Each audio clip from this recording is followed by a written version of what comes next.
All right, everybody, head over there to my new page. This is where all the other stuff is. While we wait for a selection year to finish. All right. The link is in the comments. Now, like I said before, voting is BS. These guys have they got their little ponds locked in. All right. Bernie Sanders, he's a wuss, and let's be honest, he's voted similar to Hillary like 90% of the time. So he's not going to be a real game changer. The neocons will punk him and he'll do what they say. Just like the white nationalist Donald Trump. When he's a white nationalist, we saw what his attorney general was doing, rounding up blacks. He's a nationalist. His dad was a Klansman.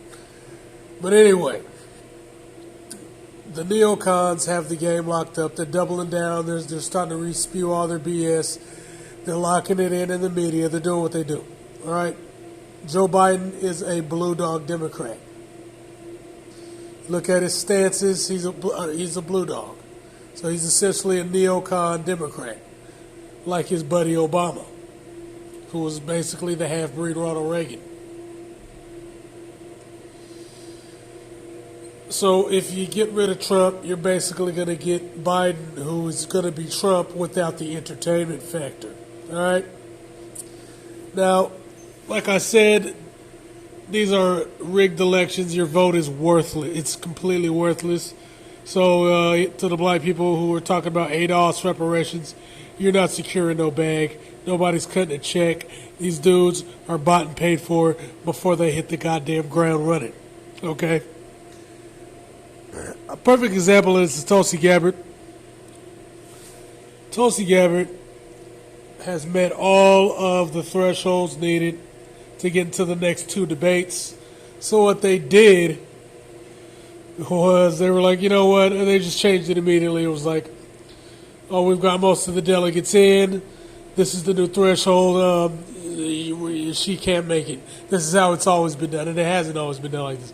They brought in Bloomberg's ass. Bloomberg's a goddamn Republican. He was in the mix for a little bit before dropping $500 million. All right? So I mean, that's what you're dealing with here. That's what you're dealing with, BS. You're dealing with a hot bag of BS, Jack and Dandies. All right, let's be honest here. Voting's BS. Across the board. This country is built on nothing but lies. And to the two little Hasbro trolls, I'm gonna lock it in on you. I'm gonna just say it. Let's just speak plain here, guys. Because I don't got time for the nonsense. Every goddamn problem facing the modern world was caused by the WSO. Period. All right, it was. And I'll break it down in more in-depth videos one day, probably 1,000 years, but yeah, the problems with Francophone Africa were caused by the WSO. They were. They are. They're still leech off these countries. Jacques Chirac even said that. Where the hell else is the money coming from? Why hijack the ECO? Why help the WSO in America kill off Gaddafi?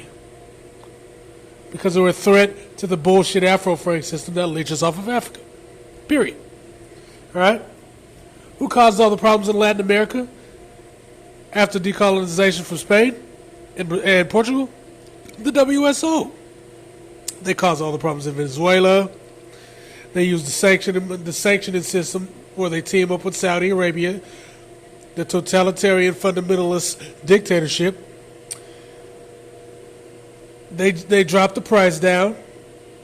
Oil goes down, so anybody dependent on oil gets stuck.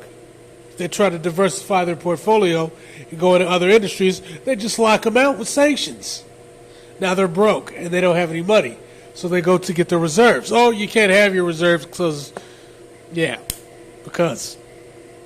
then what the WSO does is they use their NGOs. I've already talked about this. I made an in-depth video. I made 2 in-depth videos about all of this. And this ain't just Venezuela. This is just how they do. They sit in their NGOs, and their NGOs fund, arm, and train opposition. They did it in Syria. They started killing cops, started the war off. Brought in the fundamentalist terrorists from Afghanistan that they use as a pivot point to bring in terrorists. Saudi Arabia mercenaries, Qatari mercenaries. They use Qatari mercenaries in Libya. I mean, this is what it is. This is what it is. This is how the West gets down. The West has caused all these goddamn problems. The West has been flooding the world with Afghan heroin that's been processed in Azerbaijan. And they use diplomatic flights from Silkway Airlines to cover it up. So they're causing the opioid crime wave that's killing millions of white people today. So that's another problem caused by the WSO. The West is the biggest culprit of almost every goddamn problem facing the modern world. Flat the fuck out. Flat the fuck out. I don't hear this capitalism say, capitalism, there's no goddamn capitalism. There ain't nothing but white supremacy. And that's all I got to say. Bitch.